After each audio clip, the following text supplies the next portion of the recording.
Seja bem-vindo a mais um Conexão Legislativa. No Conexão Legislativa de hoje, eu vou conversar com a deputada Damares Moura, do PSDB, e nós vamos falar um pouquinho aí da aprovação da LDO, que é a Lei de Diretrizes Orçamentárias do ano de 2021. Mas, deputada, além de saudá-la, eu quero que a senhora comece explicando para o nosso telespectador o que é LDO. Muitos não sabem, confundem com o próprio orçamento, então é importante uma explicação didática. Deputada, seja bem-vinda a este Conexão Legislativa.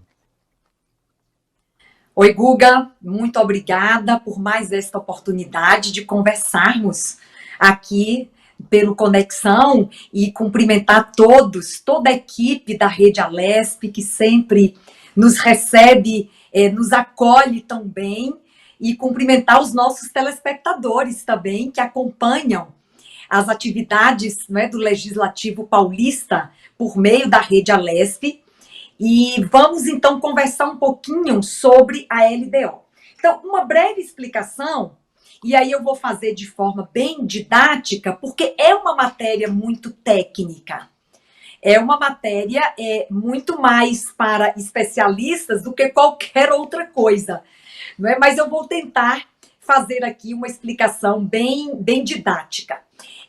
O governo de São Paulo, não é? Ele apresenta, eu vou começar pelo PPA, que é o Plano Plurianual, que é apresentado no início de um mandato, ou no início deste mandato, deste governo atual de São Paulo, não é? Ele apresenta o Plano Plurianual, que são exatamente as metas, as diretrizes, os programas para 4 anos. Então, é como se o governo apresentasse o plano dele, não é? E o que vai ser, ou que se pretende alcançar com este governo em 4 anos. Esse é o PPA, é o Plano Plurianual. Mas a cada ano, aproximadamente aí, na metade do primeiro semestre, não é? O governo, então, apresenta o projeto de Lei de Diretrizes Orçamentárias. Então, o deste ano foi apresentado no mês de abril, não é? A LDO, a conhecida LDO, Lei de Diretrizes Orçamentárias. O que significa esta lei? Esta lei, ela não vai, por exemplo, ela não vai limitar cursos, ela não vai trabalhar com limitação de valores, com limitação material do orçamento propriamente dito. Ela vai propor as diretrizes que esse orçamento vai seguir.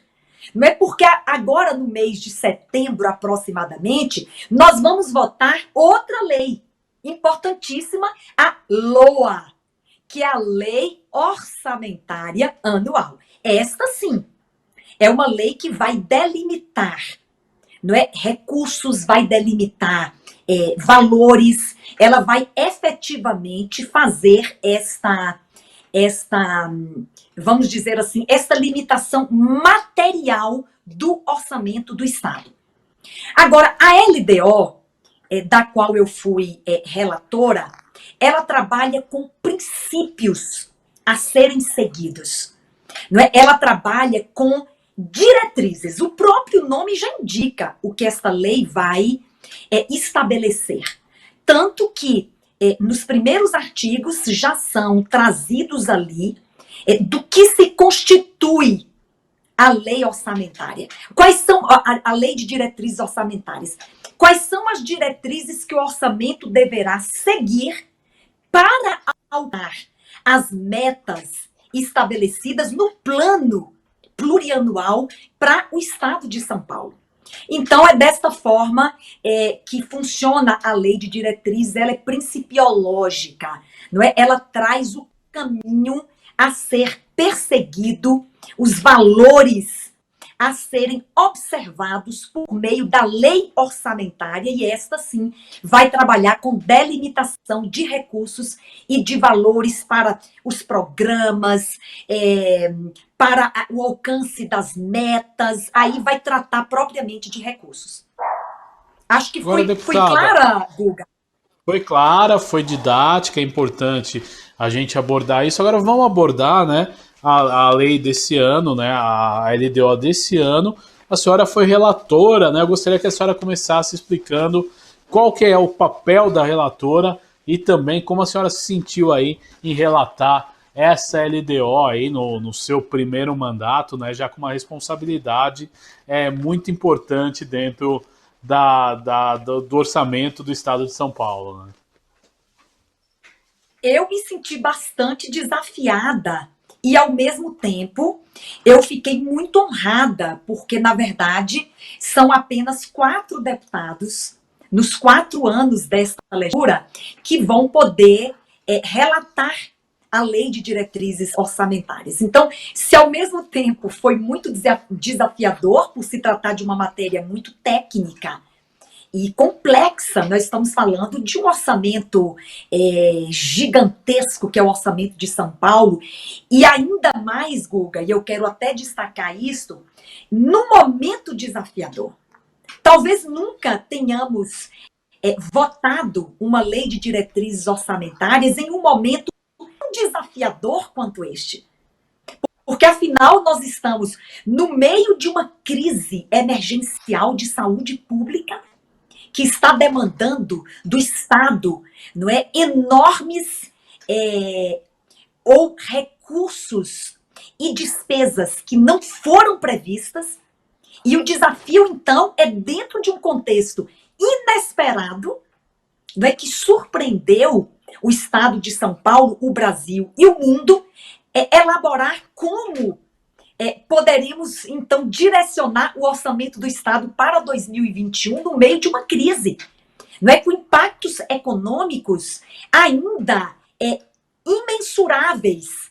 Não é possível ainda, Google, eu vou falar um pouquinho disso daqui a pouco, não é possível ainda mensurar o tamanho dos impactos econômicos resultantes da pandemia, os impactos sociais resultantes da pandemia, não é? Então, elaborar as diretrizes do orçamento em meio a este contexto tão inesperado e ainda de impossível previsão, foi desafiador. Então, por ser uma matéria muito técnica, embora eu seja advogada, por ser num contexto muito desafiador e imprevisível, e também por estar com um ano e nem um ano e meio ainda no mandato, eu que não venho do serviço público, não é? Eu venho da iniciativa privada, e conhecer os meandros, não é, orçamentários do Estado, essa máquina pública complexa, não é? Foi um desafio, mas também um aprendizado, Guga, que vou levar, não é, para o resto da minha vida pública. Não sei ainda qual será a longevidade da minha vida pública, mas com certeza, seja qual for a extensão dela, eu levarei comigo os aprendizados que eu obtive nas várias reuniões técnicas que fizemos com técnicos do governo, com técnicos da Assembleia Legislativa, também do meu próprio gabinete, não é, para nós conseguirmos, então, relatar a lei, o projeto de lei que foi enviado pelo governo. E o maior desafio, Guga, é que nós tivemos mais de 1.000 emendas propostas pelos deputados a este projeto de lei. Mas nós conseguimos, Guga, eu consegui acolher mais do que o dobro das emendas que foram acolhidas no ano anterior, que foram aproximadamente total, 40. Né? Esse ano. Esse ano, 111, Guga. 111, a senhora dobrou, 111. Exatamente. 111. Né? E o ano passado não chegou a 50. ou não chegaram a 50 as emendas acolhidas, não é? Então foi um exercício muito rico esse, de considerar a relevância das emendas e distinguir dentre elas. Eu não sei qual vai ser a sua próxima pergunta, mas eu queria acrescentar uma coisa aqui importante. Pois não, Porque claro. talvez o telespectador imagine assim, mas mais de 1.000 emendas e só foram acolhidas 111. Acontece que uma parte dessas emendas, e não há nenhuma censura nessa fala que eu estou fazendo aqui, mas uma parte dessas emendas, elas encontraram impedimentos legais para serem acolhidas. Ou seja, não era neste palco da LDO que podia ser discutida aquela matéria. Era uma matéria muito mais relacionada à lei orçamentária, porque muitas emendas, Guga, elas tinham um teor de a delimitação de recurso propriamente dito. Não é? Emendas que trabalhavam com valores, com receitas materialmente traduzidas, não é?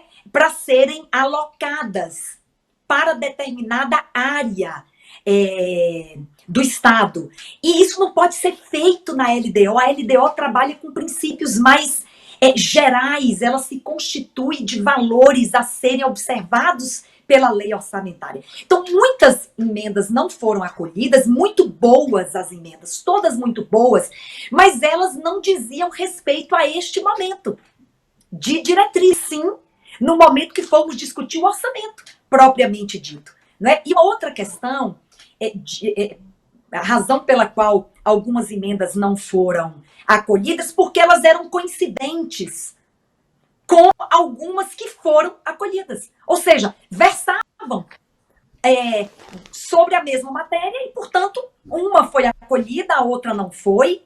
E isso aí, eu apresentei pelo menos duas razões pelas quais muitas emendas foram rejeitadas. E as 111, elas realmente estavam adequadas a esse momento do debate e foram acolhidas, inclusive, no sentido de aperfeiçoar dispositivos já propostos no projeto de LDO. Deputada, a senhora tocou num ponto aí que é essencial, né? O ano de 2021, na verdade, fica muito difícil a gente prever qualquer coisa, porque estamos vivendo um momento turbulento, que as consequências elas virão, infelizmente, em termos principalmente de recursos orçamentários. Como, né, trabalhar desse modo, eu tenho certeza que foi um dos maiores desafios que a senhora enfrentou e todos os nossos deputados também, depois o governador João Dória com a sua equipe vão enfrentar esse desafio, mas como é que a senhora vê esse cenário que é um cenário complicado, e aí a gente falando só na questão do orçamento. A gente vive um momento, e aí eu lhe pergunto, que a gente não sabe com que pode contar para o ano que vem, é muito difícil, né, deputada? Teremos enxugamentos, né, e cortes. Sim. Exatamente. Você sabe que esse projeto de LDO, ele veio com uma clareza muito grande, Guga, no que diz respeito a as possibilidades de reprogramações. Talvez uma marca importante desse projeto de diretrizes orçamentárias foram as possibilidades, não é, de reprogramações, de readequações, inclusive de transferências de recursos de um programa para o outro, não é? De um órgão para outro, porque isso certamente vai ser a realidade desse momento de reorganização social. Eu vou explicar melhor aqui para a compreensão do telespectador. E aí eu vou trazer alguns números que impactam muito, mas que são a realidade hoje do orçamento do Estado. E que o telespectador precisa tomar conhecimento. Então, veja Importante. bem. Nós votamos, assim que foi deflagrado o processo de pandemia, nós votamos a lei ou o decreto de calamidade pública. O decreto de calamidade pública, ele é um decreto autorizado pela Constituição Federal, previsto pela Constituição Federal, e a própria expressão, Guga, calamidade pública, ela indica necessariamente em imprevisibilidade. Calamidade pública é igual a imprevisibilidade. Por isso que nós votamos o decreto para que o governo do estado tivesse, por meio do decreto, por nós votado, a autorização de fazer gastos diferentemente do que estava previsto na lei orçamentária. Então, para isso que serve o decreto de calamidade pública, e nós votamos mais de 500 decretos de calamidade pública para os municípios também, que precisavam fazer estes gastos imprevisíveis, não estavam previstos na lei orçamentária. E aí, nós tínhamos que autorizar esses gastos para além do que estava previsto na lei orçamentária, porque senão o chefe do executivo ele pode incorrer num crime de responsabilidade fiscal, violar a lei de responsabilidade fiscal. Agora, veja bem, ainda falando da imprevisibilidade, eu justifiquei bastante esse ponto no meu relatório. Porque, Guga, normalmente, o que acontece na lei de diretrizes orçamentárias? Ela revisa metas do plano plurianual. Mas em virtude da calamidade pública, não foi possível a LDO deste ano se adentrar na revisão de metas, e nós optamos por transferir para a lei orçamentária, que será discutida mais à frente, esta revisão de metas. Para quê? Para que nós tenhamos tempo de ter uma visão mais clara sobre como vai ficar, não é, a questão das finanças do Estado.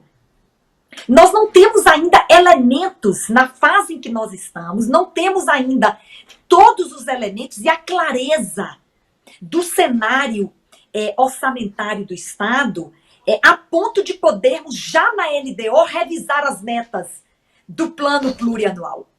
Então, essa foi uma novidade. Nós adiamos ou transferimos para a lei orçamentária esta revisão de metas para termos uma visão mais clara dos impactos econômicos. Mas já dá para dizer aqui, e eu estou retomando uma fala que eu fiz agora, já dá para dizer aqui alguns números relacionados, não é, aos impactos, por exemplo, da arrecadação do Estado. São muito significativos. No mês de abril, foi mais de 25%, Guga, de queda na arrecadação do Estado.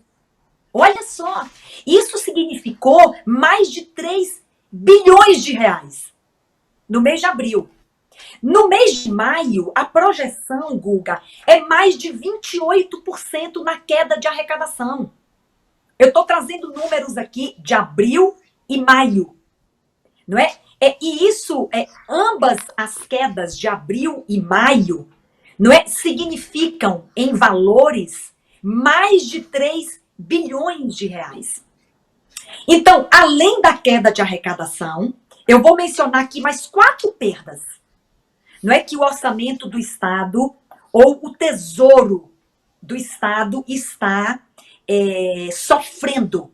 Então, além da queda da arrecadação fiscal, não é? Nós temos ainda as despesas imprevisíveis, porque não estavam previstas, com saúde. Você imagina o tamanho da despesa endereçada para a saúde e que não estava prevista. Então, despesas com a saúde não previstas, despesas com assistência social, jamais foi previsto que as pessoas estariam agora, muitas delas, né, perdendo os seus empregos, muitas delas com necessidades básicas, precisando desse braço assistencial do Estado. E o Estado não tinha a previsão que as pessoas, ou esse número de pessoas, estariam demandando tanto da assistência social. Então, despesa com a saúde, imprevisível. Despesa com a assistência social, imprevisível. Despesa com a segurança pública, Guga. Porque houve também implicação agora na pandemia com mais equipamento de segurança pública, despesa com transporte público. Eu vou dar um exemplo clássico aqui, que são as higienizações do transporte público, não é, que teve que ser feito para poder dar maior segurança aos usuários, não é, e contingenciar o vírus nesse ambiente de transporte público. Então, falamos aqui de pelo menos 4 despesas, umas muito maiores, como a saúde pública e a assistência social, e outras 2 que impactaram no tesouro, né, no orçamento do Estado.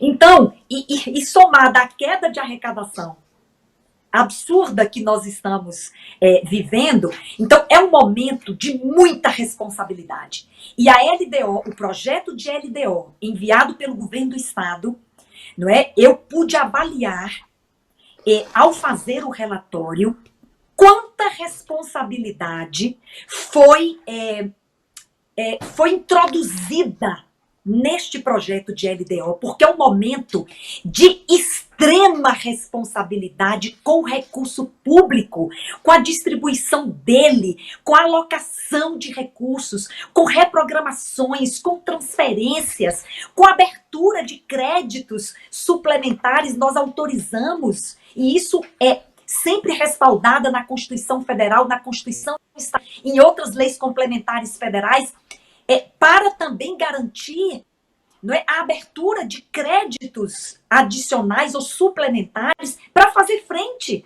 à imprevisibilidade dos impactos que ainda não se pode mensurar.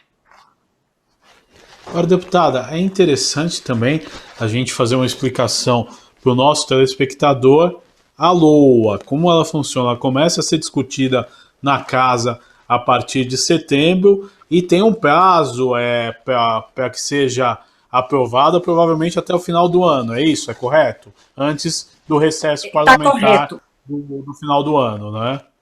Está correto. Como funciona? Qual que é o trâmite disso, deputada? O trâmite legislativo como outro projeto de lei, porque também será um projeto de lei enviado pelo governo, de autoria do governador. Esse projeto de lei, ele vai percorrer, não é, comissões, certamente faremos como foi feito agora, né? Nós discutimos na lei, na Comissão de Finanças, Orçamento e Planejamento da Casa. Nesta comissão é feito um importante debate. Nesta comissão precisa ser votado o relatório, não é, do relator, me perdoe a redundância, depois de passar pela Comissão de Finanças, Orçamento e Planejamento, esse projeto de lei, ele terá que ser votado por outras comissões, mas aí é feito um congresso de comissões, não é? A Comissão de Constituição e Justiça, novamente a Comissão de Orçamento, Finanças e Planejamento, a Comissão de, salvo engano, a Comissão de Infraestrutura. Eu acho que são 3 ou 4 comissões que vão se reunir para também aprovar este relatório. Então, o relatório é aprovado na Comissão de Orçamento e Finanças, depois é aprovado no Congresso de Comissões, depois ele vai para plenário, para ser discutido pelos deputados e finalmente votado. Depois de votado, vamos dizer, a LOA, não é elaborada a redação final e depois nós votamos novamente a redação final, que é o texto definitivo da Lei de Orçamento para 2021. Que teremos que fazer isto antes do final do ano. Ou até Legal, o final deputada Damares. Até o final do ano, né? O prazo, geralmente, tradicionalmente, ela é aprovada um pouco antes do recesso, bem perto aí do final do ano, porque são várias discussões aí a serem feitas, né? o trâmite aí dos congressos de comissões, mas a boa notícia é que já se discute em setembro e talvez esse ano, mais do que nunca, seja necessário mesmo esperar os acontecimentos, né, deputada, para que se tenha aí uma previsibilidade melhor do que pode acontecer em 2021, né? Exatamente. Exatamente isso, Guga.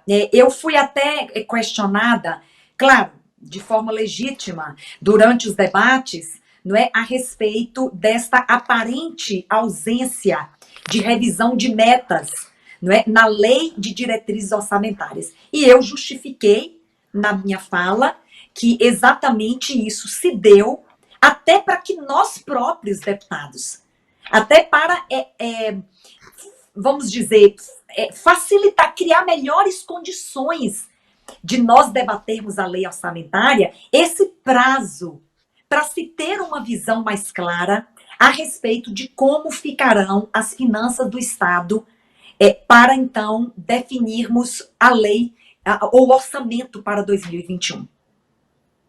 Deputada Damares Moura, do PSDB, eu quero agradecer a sua participação nesse Conexão Legislativa de hoje. Até uma próxima oportunidade. Muito obrigado aí por participar e, o mais importante de tudo, esclarecer a nossa população. Obrigado, deputada.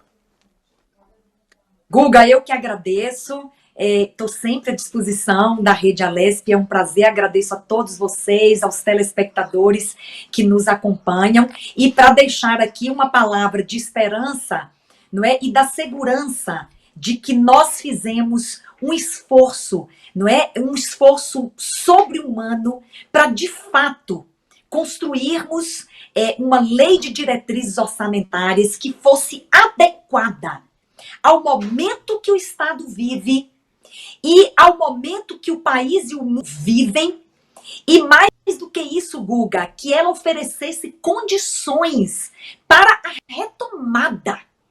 retomada do crescimento econômico, e eu acredito nisto, não é? Quero aqui cumprimentar o governo do Estado pela forma como mandou este texto tão objetivo e tão claro, e a todos os deputados que entenderam a importância desta lei e ela foi realmente aprovada. Muito obrigada, Guga, e um abraço a todos vocês.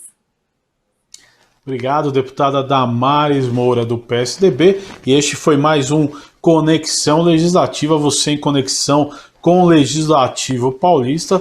Você entra no canal do YouTube da Rede Alesp e pode rever este e outros programas. Até um próximo encontro. Tchau!